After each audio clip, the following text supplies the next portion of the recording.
It was 2:05 a.m. when I did it. This is how it began. When I was 17, I became fascinated with urban exploring after seeing videos about it, and began thinking to myself how cool it would be to do all that. I actually convinced my best friend to come with me on my first expedition to an old school that had been abandoned for years because of funding issues. Kids around the school would tell these scary stories about the place and how it was haunted, but I just dismissed them as BS. At first, my friend didn't want to go, but he eventually caved in and agreed. For some added excitement, we went at night, hoping to enhance the whole experience. We were both so terrified of actually doing it. But eventually, the adventure started and there was no turning back. It was actually a lot of fun. We found old papers and textbooks, and even a box full of needles left over from the dope fiends that slept there from time to time. When we finally left, our hearts were pumping, and smiles filled our faces.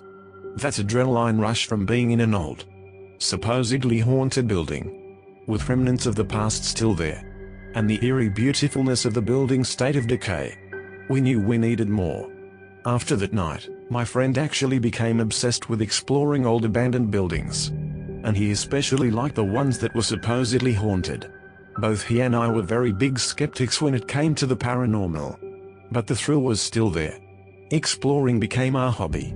It was much more fulfilling than just staying at home and watching movies or something. So we made it our thing. Every Friday night, we would go to a new place that was haunted and spend about 2 hours looking at everything we could find. It wasn't always easy, as abandoned buildings were not that common in our area. So sometimes we would have to go back to the same places we'd already visited before. Still, we didn't care. It was some of the best fun I've ever had. Until all that fun suddenly ended when my friend told me about Crimson Mansion. It was Thursday morning, and my friend had come to pick me up at my house so that we could go to school together. It was a routine moment, except this time, before I could even sit down, he smiled at me with excitement. "I found the perfect place for us to go tomorrow," he said, his eyes lighting up as he told me. "Oh, yeah? Where at?" I asked. "I was talking to this guy in a chat room yesterday. You know, just asking people about any abandoned places that they knew about so we could go visit them. Anyway, I started talking to this dude that tells me that there's an old mansion in the middle of the woods that used to be owned by this very wealthy Japanese family and, get this, apparently, a lot of people died around there." "Oh, God, that's brutal. Where's it at?" I wasn't exactly sharing my friend's excitement. It sounded sketchy, but I'll listen in a way. I don't know the name of the actual place, but the guy called it Crimson Mansion. It's, like, an hour from here, and he said that if I wanted to see something really cool and creepy that I should go there. Oh, and he tried to scare me by saying, "Legend has it that a particularly evil spirit lives in that mansion, so beware." So you know what we have to do now? Go at night. To be quite honest, as much as I didn't believe in the paranormal, what the guy told my friends certainly creeped me out a lot. I didn't want to look like pathetic, so I pretended not to care, telling him that we were going to have the time of our lives. We went to school, and our day played out as usual with nothing exciting. But the next day that was ahead of us. That morning, I told my mom that I was going to sleep over at my friend's house and that I'd be back by the following day. I got picked up, went to all my classes, and ended the day on a positive note. Then it was time to get going, with my friend in his car, already looking up the way to get there on his phone. We unknowingly set off to the worst nightmare imaginable. We had been driving for about 45 minutes, when we spotted the beginnings of the forest, like it had sprung straight out of the ground. The trees were incredibly tall and very, very dark, as if a giant painted them all black. "Well, this looks inviting," my friend said, looking up at the towering trees. We both watched as they rocked back and forth slightly. "I didn't expect for it to be this windy tonight," I said, grateful that I always brought a warm jacket with me. "The entrance should be somewhere a little farther on the right. Let me know if you see anything." As the sky grew dark, we started paying close attention to the road, hoping to find an entrance of some sort. Finally, after about 20 minutes, We discovered a road that led into the woods. There was just one small problem. That point of ingress was closed off by a metal fence with a big sign on it that read "No Trespass." It was kind of weird. I thought it would say no trespassing. But regardless, we parked in front of the gate, got our stuff, and climbed over the big metal fence. There was no path to guide us, just overgrown bushes and trees all around. We turned on our flashlights and proceeded into the forest. The wind was blowing really hard by that point, and it was getting pretty cold. But we kept going. "So, did this guy tell you exactly how to get there?" I asked. I really did not want to get lost in the woods. He said it was literally just a straight shot as soon as you hop over the fence. So let's just keep going straight. It wasn't long until we found a cleared path that was directly in front of us. We looked at each other, laughed with excitement, and marched on. Suddenly, a couple of feet away we saw a house. All white with the windows all broken, front door missing, and white paint chipping away from every corner of the place. "This isn't a mansion," my friend exclaimed. "It's just a big house. And it's not even red." He was right. Now, of course, the place was pretty big, especially for being in the middle of nowhere, but not a mansion. Even though we were disappointed with not seeing a real mansion yet, we felt giddy with excitement. We slowly approached the house and made our way inside, where we saw something pretty strange.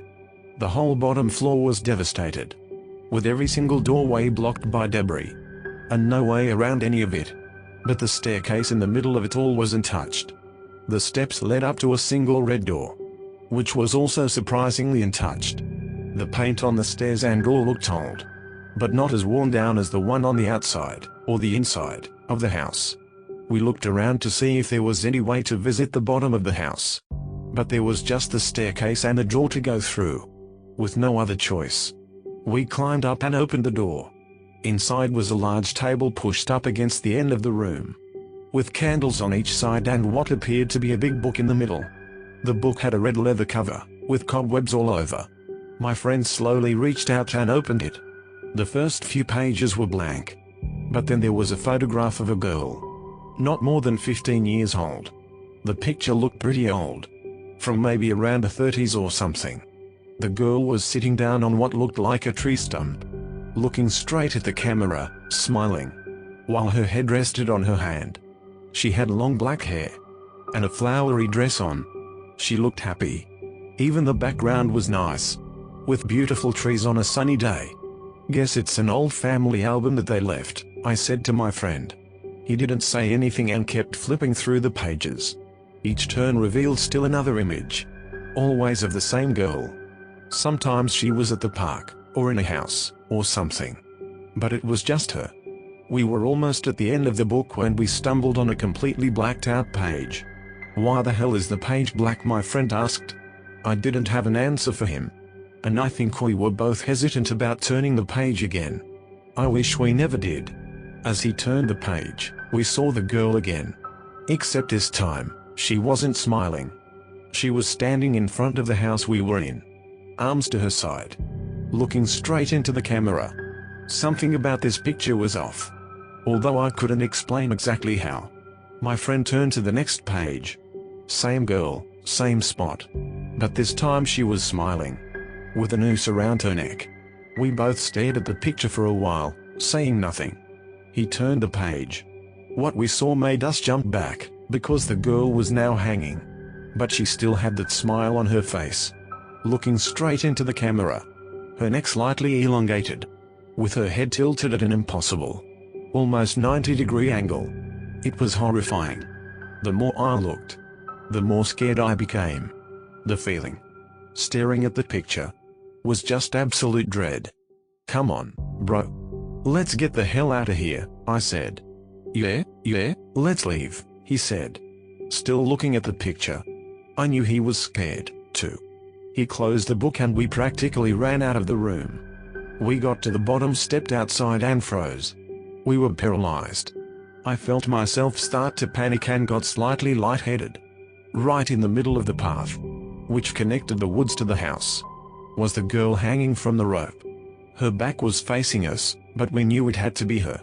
She wore the same flowery dress, with her neck still at a frightening angle. There was also not a sound from outside.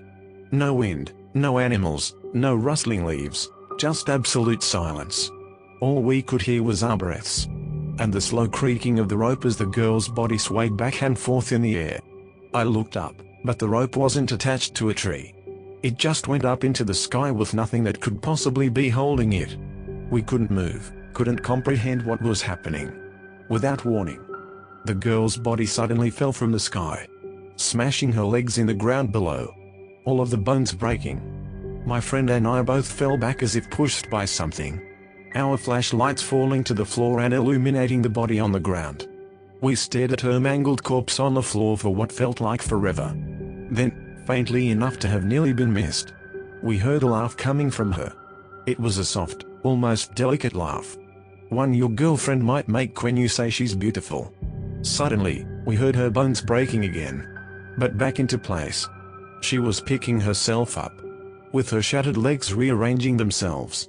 At last, the girl was standing, with her neck still at the grotesque angle, and looking away from us. She kept laughing. I looked at my friend, who looked as panicked as I felt.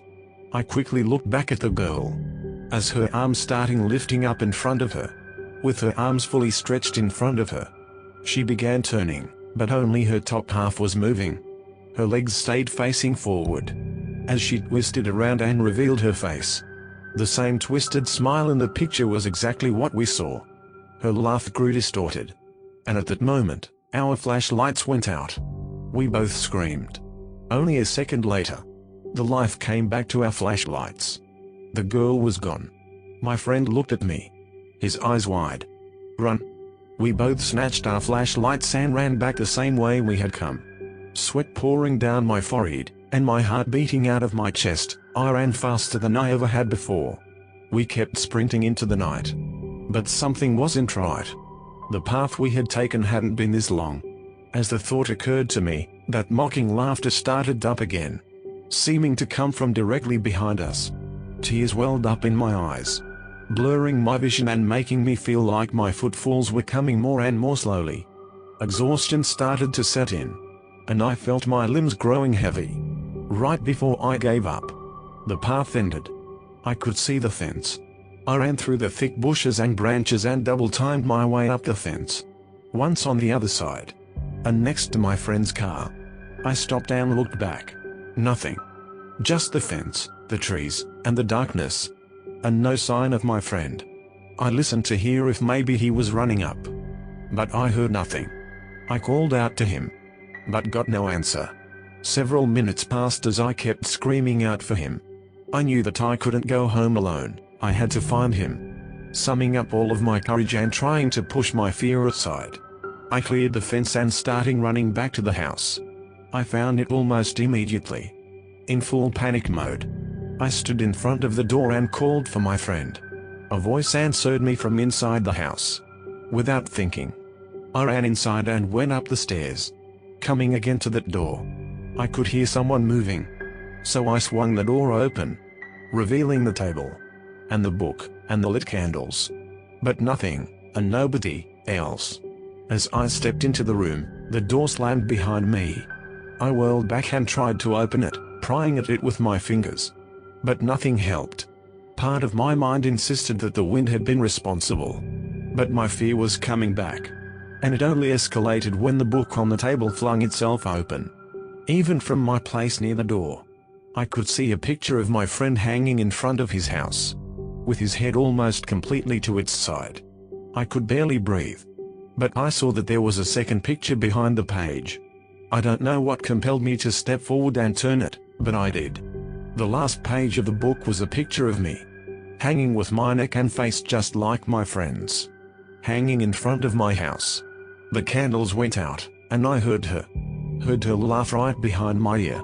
Before I could scream, her hands grabbed my face and covered my mouth and eyes, and I felt like I was free falling into nothingness. I thought it would never end. But I suddenly opened my eyes and found myself at home, in bed. No, I thought, it couldn't have been a dream. It wasn't a dream. I turned on my bedside lamp and started crying when I looked around the room. The picture of the girl was plastered on all the walls, covering everything. For some reason, though, my fear completely subsided. All I felt was sadness. As if compelled by her, I went downstairs to my garage, grabbed some rope, and tied a noose. I'd never tied a noose before, yet tied it without hesitation, perfectly. I couldn't stop myself, and for some reason, it didn't bother me. I was actually happy. The pain wouldn't last for much longer. I opened my garage door and brought my father's ladder out, placing it under the light post right in front of my home. I looked down and saw her, the girl, gazing upward, her head still tilted on her deformed neck. Tears in my eyes, I jumped. I woke up in the hospital, tubes sticking out of my nose and mouth, hooked up to the beeping machines, whatever they are called. I looked around but no one was there. I went back to sleep. Waking up again, all the tubes and machines were gone, just my parents, who hugged me as soon as they saw my eyes open. My father was crying, and my mom kept saying, why would he do this? Apparently, I woke my dad up when I opened the garage and dragged the ladder out. So when he went to see what I was doing, he saw me jump and saved me. He asked me if I had made a suicide pact with Sam, my friend. I asked why, and he said that his parents found him hanging in front of his house, just like I would have done if my father hadn't stopped me. I tried to explain what had happened that night, but of course, nobody believed me. My parents kept saying I was making things up, or that it was just the shock of almost dying. At one point, police came in and started asking a bunch of questions about what I knew and what happened when we went out that night. I still couldn't think straight, but I managed to tell them everything. They both looked at each other and said very calmly, "Son, someone saw your friend's car near a patch of forest in the middle of nowhere and called it in. Some officers went to check it out and saw that the keys were locked inside. He also found this. Is this yours or is it his?" One of the officers handed me a picture. It was her. The first picture we saw of her in the book. A peaceful scene indeed. I started bawling. My parents told me that I was going to stay in the hospital for a while, because they wanted me under suicide watch, and I couldn't have cared less. It's been a little over 3 years now, and my life has somewhat returned to normal. While under suicide watch, the cops told me that they investigated the house I had talked about, but found absolutely nothing. It somehow didn't surprise me, and everything was left at that. When I got out of the hospital, I burned the picture and never went exploring anymore. I haven't ever seen her again, but I still catch glimpses of her sick, twisted face in my dreams sometimes. Or more appropriately, my nightmares. I don't know what happened. I don't know if I'm crazy or if something was wrong with me that night. But all I know is that whoever that girl is, she has my friend, and I'm so sorry.